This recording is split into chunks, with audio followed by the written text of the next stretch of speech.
da cidade. Boa tarde. Boa tarde, os ouvintes. Agradeço, né, a oportunidade de dar recados importantes para a nossa população.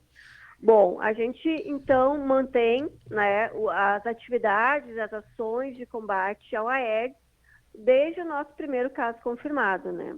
Desde o dia 21 de janeiro, a gente tem ações em conjuntos, né, que uma ação complementa a outra e o objetivo é a gente eliminar o mosquito. Porque eu gosto de lembrar sempre que se não existisse o vetor, que é o mosquito, não teria como as pessoas ficarem doentes, não tem como uma pessoa, né, passar a doença para outra. Bom, nessa semana, então, a gente recebeu reforço, sim, do Centro de Vigilância em Saúde, do SEVES, do Estado, e esses equipamentos, essas caminhonetes, elas fazem a aplicação de um tipo de inseticida, né? Então, a gente chama de ultra baixo volume motorizada, né? Pesada, porque esse equipamento ele deixa as gotículas minúsculas, né, do produto, elas ficam mais tempo suspensas no ar e consegue chegar dentro das residências, né? Vão mais longe e o objetivo é eliminar os mosquitos, né? A forma já alada do mosquito, combatendo assim a transmissão das doenças. Então, lembrando sempre que a gente está utilizando estratégias de urgência, né? São medidas extremas que a gente está tomando para proteger a nossa cidade, mas a gente ainda precisa da colaboração de todas as pessoas. Pois, porque a questão do fumacê, coordenadora, existe umas informações controversas, né? Elas não batem quem for procurar como se comportar quando passa o fumacê, a gente abre a casa, existe risco para as pessoas que possuem problemas respiratórios, causa alergia, não causa alergia. Quais são as orientações nesses casos? Bom, então, orientações específicas ali para essa borrifação, né? Essa borrifação ela vai acontecer de formas repetidas nos bairros, né? Vou reforçar que a gente precisa fazer repetição em ciclos alternados. Então, alguns bairros que receberam vão precisar receber daqui a alguns dias. O ciclo é de 3 dias aproximadamente. Quais são os principais cuidados, né? O que a gente pede? Que as portas e janelas fiquem abertas, porque a ideia é pegar o mosquito no voo, né? Dentro de casa, assim, se tiver um guarda-roupa, um local que acha que pode estar afugentando esses mosquitos, que faça movimento, que mexa com aquele guarda-roupa, que mexa com as cadeiras, aquele móvel que fica mais na parte escura, né? Porque essa microgotículas, ela não vai ser nem vista pelas pessoas. Mas a gente sempre gosta de pedir alguns cuidados, né? Que os animais de estimação eles fiquem na parte de trás do pátio, primeiro, porque eles vão ficar muito assustados. A máquina, para ela ter essa vazão ali de ultra baixo volume que a gente fala, ela tem um barulho intenso, né? Os vasilhames, assim, desses animais que também fiquem lá atrás.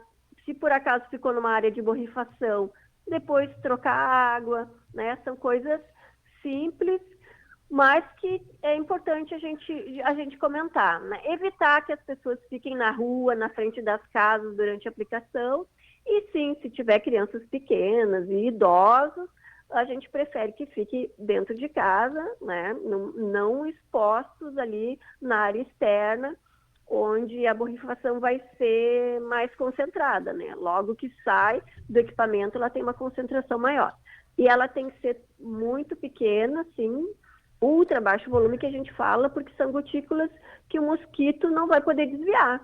Porque se tem um vento, né, se tem chuva, conforme as condições do dia, as gotículas podem ser maiores, inclusive o mosquito que ele já está adaptado, né, que ele se esconde, ele já está intradomiciliar, ele também pode se alojar e se proteger, ou numa área externa, pode ser num gramado, numa árvore, né, mas se o produto está no momento que ele não está tão... que as gotículas podem ser maiores, ele, durante o seu voo, ele pode desviar, né? Então, basicamente, esses são os cuidados que a gente pede. E a gente sabe que essa é uma medida extrema, a gente continua dizendo que não adianta os produtos serem aplicados se as pessoas não têm como rotina na sua casa a revisão, né, eliminação dos pontos onde a mosquita possa vir picar, colocar os seus ovos ou onde já enxerguem as larvas, né, no município. E a gente sabe que essas épocas de chuva, a revisão do pátio tem que ser diária, né? Logo após a chuva também tem que revisar. Então, isso é uma rotina de cada família. Quer dizer, essa rotina, quando a gente fala em fumacê, a gente imagina fumaça. É isso mesmo? O fumacê acabou sendo o apelido, né? Mas essa nebulização, que seria o termo mais adequado, a gente não enxerga. Ela é uma concentração, a gotícula é tão pequena que ela não é vista. Então, as pessoas às vezes podem ficar confusas. Olha, como que se fala fumacê, né? Na verdade, a gente tecnicamente evita para não dar essa confusão, se não tem aquela névoa que o pessoal está acostumado. A névoa a gente pode enxergar em outra situação com outros produtos, né? Quando tem o equipamento aquele de pulverização costal, né? Que a gente aplica, que as equipes aplicam o Cielo, né? Que também tem a intenção de controle das fêmeas adultas. Também é uma situação de emergência que a gente faz este uso, mas esse a gente consegue enxergar o produto, né? A BRI, que é borrifação residual intradomiciliar. Em algumas situações, essa estratégia também está sendo usada no nosso município, dentro de alguns domicílios, quando tem casos, né, várias pessoas contaminadas. A gente também faz essa aplicação no local de parede, né, atrás de guarda-roupas, alguns lugares específicos, porque a intenção é eliminar as fêmeas já contaminadas. A gente iniciou nossas ações aqui com aquele larvicida, né, em outra caminhonete, com outro produto, que ela soma essa ação com os inseticidas que eliminam já os mosquitos adultos. Esse larvicida é biológico, ele tem bem maior segurança, digamos assim. Todos esses produtos eles foram liberados para a Anvisa, né? Eles podem ter o uso em saúde pública. Mas o larvicida biológico, ele fica agindo por mais tempo no ambiente, né? Porque a ação dele, ele é aplicado na água, e as larvas dos mosquitos, elas ingerem, né? E tem um dano na parede intestinal dessas larvas. E daí, as larvas, elas, em até 24 horas depois da aplicação, elas morrem. Então, a gente quebra o ciclo. A gente vai colher isso para os próximos meses. Então, a gente está com várias frentes, né? É o larvicida BTI, que a gente chama, que é aquele que a gente já iniciou a aplicação, que se enxerga aquela névoa. É o equipamento costal individual dentro de alguns locais estratégicos, ele é usado intradomiciliar. É a pulverização inseticida costal, né, que os agentes vão nas ruas e aplicam o produto. E essas duas caminhonetes, né, com a aplicação desse ultra baixo volume aí, que a ação também é eliminar o mosquito. Já, né, a fase adulta da mosquita, digamos. Porque, de outro lado, coordenadora, nós temos aí pontos específicos com aumento dia a dia, aumentando os casos de dengue, que é, no caso, o bairro Santa Helena. O que está acontecendo nesses pontos, já que por lá também foram feitos vários mutirões de limpeza? Sim, a gente tem uma concentração ainda alta de números de casos lá, e a gente reforça assim, ó, que essas estratégias todas a gente deve fazer nestes bairros, né? A aplicação deve ser realizada assim nessas áreas de transmissão conforme a situação epidemiológica do lugar, né? Conforme o número de casos. E é uma distância assim, geométrica que vai até 150 metros do endereço, né, do caso confirmado. Então, por isso tem um protocolo que deve ser seguido e a gente acaba ficando muitas vezes nos mesmos bairros, mas é porque a situação epidemiológica lá exige a gente para usar os produtos, né, os equipamentos que são disponibilizados pelo Ministério da Saúde, pelo Estado, a gente tem que seguir os protocolos que recomendam, né? E seguir conforme as regras. Estes bairros, a gente também sabe que o aumento de casos acontece quando as pessoas já sabem que no seu bairro está circulando a doença, aí na suspeita, até sintomas bem leves, acabam se testando, né? E isso normalmente acontece nos bairros quando a gente começa a confirmar os primeiros casos. E aí outras pessoas sintomáticas acabam também se testando.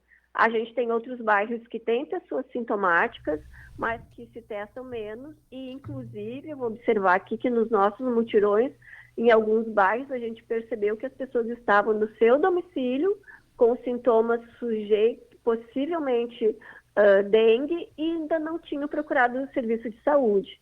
Então, hoje eu também vou fazer esse chamamento que as pessoas que estejam com suspeita de dengue, febre ou sem febre, com dor no corpo, náuseas, tonturas, dor nas costas, exantema, que são manchas na pele, dor de cabeça, dor nos músculos, né? Pode ter vômito ou não, dor nas juntas, dor no fundo dos olhos. Então, todas essas pessoas que têm 2 desses sintomas, ou febre e um só, tem que ficar atento. Já iniciar a ingestão de água, tomar bastante água, né, a hidratação, não se automedicar, fazer o repouso, se possível, e procurar o mais cedo possível a unidade de saúde. Porque a gente sabe que a dengue tem 3 fases. Ela tem a fase febril, né, que às vezes a febre nem é percebida, ou a pessoa sentiu alguma dor de cabeça, e usou uma medicação que ela é para dor e também para febre, daí já mascara o quadro da febre, mas logo após o 4º dia, 5º dia, por ali, a pessoa pode entrar na fase crítica, né? É onde acontece as hemorragias importantes, pode ter algum tipo de choque. Então, as pessoas com comorbidades, né, idosos, gestantes, crianças menores de 1 ano, crianças menores de 5 anos, podem sim ser um grupo que evolui muito rápido, e a febre às vezes está melhorando, que é comum, é normal. A viremia é só em média 5 dias, podendo ir até 7, mas em média é 5 dias. E logo após os 5 dias que a febre já melhorou, pode vir um quadro grave. Então, se a pessoa já não se hidratou desde o primeiro dia, com a febre já se desidrata mais, ela pode ter um sangramento muito importante, onde nosso sistema vascular é onde o mosquito mais ataca. Ele ataca todos os órgãos, mas principalmente nosso sistema circular, e as veias, elas ficam comprometidas e extravasando muito água e sangue. Em algumas situações a gente pode perder células, hemácias, né, pelas nossas veias. Então, esse sangramento pode acontecer logo após a melhora da febre. A gente tem que ficar atento. Quer dizer, que quem tiver na fase 1, por exemplo, a senhora acha que poderão os números estar mascarados? Porque, eu só tive uma dorzinha no corpo, uma dorzinha de cabeça, mas eu tenho dor no corpo normalmente, então, enfim, e deixo passar. Pode estar acontecendo isso também, as pessoas não estarem procurando também os postos, as unidades de saúde? Sim, a gente sabe que algumas pessoas não sentem nada, né? Mas algumas sentem alguma coisa leve e não procuram o serviço. Evolui bem, né? Mas podem ter a forma grave da dengue. Então, a gente quer que as pessoas procurem o serviço. O principal não é se testar, mas o principal é ser avaliada por um serviço de saúde e já iniciar a hidratação, né? Não tem um remédio que vai combater a dengue dentro da pessoa, mas existe tratamento para evitar complicações, né? E manter a pessoa hidratada e até passar a fase mais crítica. A gente pode ter pessoas que vão procurar o serviço de saúde já com sintomas de alarme, e isso é complicado. Eu vou reforçar agora os sinais de alarme que as pessoas têm que ficarem atentas. Quando vai levantar, por exemplo, fica com a pressão baixa, né, que a gente chama de hipotensão postural, tem vômitos persistentes, dor abdominal, sangramento na gengiva ao escovar. Algumas mulheres podem ter sangramento fora do período, acúmulo de líquidos, assim, se sentindo meio edemaciado, né, inchado. Então, estes são sinais de alerta. Dor abdominal, vômitos persistentes, com febre, né? São sinais que a pessoa tem que procurar os serviços de saúde. E os sintomas da dengue grave, sim, com certeza, ele já vai estar dentro de um serviço de saúde, que daí são sangramentos bem mais importantes, taquicardias, a pressão bem convergente. Então, normalmente a pessoa já está dentro dos serviços de saúde. Andréa, por outro lado, existe um roteiro para esses veículos, o chamado fumacê na cidade? Sim, existe aqueles bairros e aos redores, né, dos locais onde tem o surto, da estratégia dessa borrifação, né? Que os bairros importantes são Santa Helena, por causa do número de casas, para morar, Habitar Brasil, Gonçalves, bairro Soares, Deves, Parque Escopel, mas hoje outros bairros vão ser incorporados, né, na ação da borrifação, né? Bairro São José também vai ser contemplado. Então, a gente vai indo conforme a proximidade da área de maior número de casos e quando começa a ter casos confirmados em outras regiões, né? Mas as ações vão chegar em todos os bairros, mas não vai chegar ao mesmo tempo, infelizmente, pela nossa capacidade e também porque a gente tem que seguir os protocolos. Tá certo. Olha, falar em barulho, né, Andréa? Esse é o barulho, né, do fumacê. O pessoal lá da Travessa Augusto de Castilho acabou de me mandar, né? Faz um barulho, realmente a gente tinha falado sobre isso. Né? E tem um horário específico para passar esse fumacê na cidade? Pela manhã, pela tarde, à tardinha, de noite? Já sabe que a mosquita, ela já se adaptou, né, a nossa vida doméstica, fica acolhido dentro dos lares.